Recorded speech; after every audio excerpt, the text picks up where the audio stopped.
Have you ever sat down to do something important and it feels like your brain just checks out, like it has a mind of its own? Well, you are definitely not alone. We're about to break down the surprising psychology behind why we get so distracted, and more importantly, what you can actually do about it. All right, so let's kick things off with a little scenario that I'm pretty sure is going to feel very familiar. I like to call it the 5-minute itch. Okay, so picture this. You've got your desk all cleared off, you've got your drink, and you are ready to get some real, deep work done. Your intentions, totally perfect. But then the clock starts ticking. A minute passes, maybe two, and you start to feel it, right? That little pull, that tiny mental twitch, and before you even realize what's happening, Yep. there it is. The spell is completely broken. You tell yourself, oh, it's just for a second, but we all know that second turns into minutes, and just like that, your focus is gone. It is so frustrating, isn't it? It feels like some kind of personal failure, like you just don't have enough willpower. But what if I told you it has almost nothing to do with that? Let's get into the real reason this keeps happening. So here's the big secret. The reason you can't seem to focus isn't some deep character flaw. It's actually a chemical reaction happening inside your brain.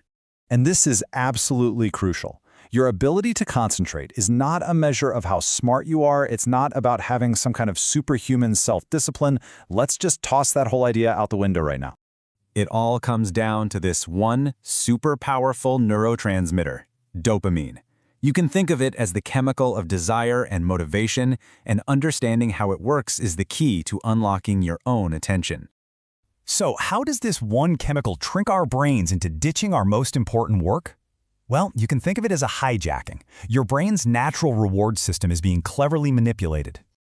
Okay, here's the main event, the big battle for your attention. On one side, you've got something like social media. Every scroll, every notification, bam, you get a tiny instant hit of dopamine. But on the other side, you've got studying. The reward there, like a good grade or actually learning something, is way down the line. Your brain is wired to be efficient. It just naturally wants to take the easiest path to pleasure. It craves that fast dopamine. And there's a name for this, dopamine hijacking.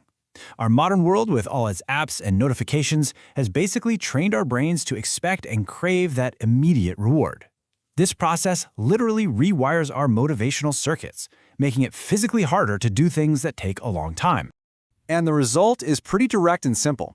Think of your focus like a muscle. Every time you give in to that quick, easy hit of dopamine, you're actively weakening that muscle.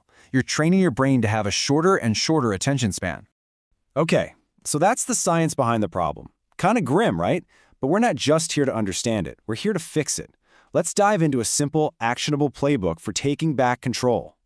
Here's your 4-step game plan. First up, use deep work blocks. Try working in short, intense 30-minute chunks. This helps retrain your brain's ability to focus. Second, and seriously, this one is non-negotiable. Put your phone in another room. Out of sight really does mean out of mind.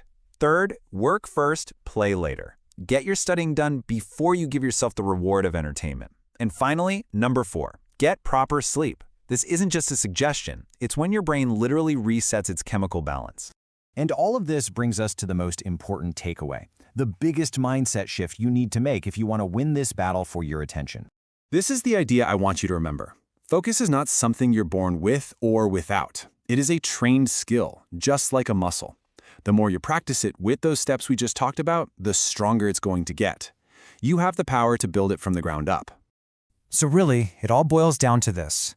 Once you understand what's driving your distraction, you can start to manage your dopamine on purpose. You can start choosing those delayed, meaningful rewards over the cheap, instant ones. Because when you learn to control your dopamine, you learn to control your attention.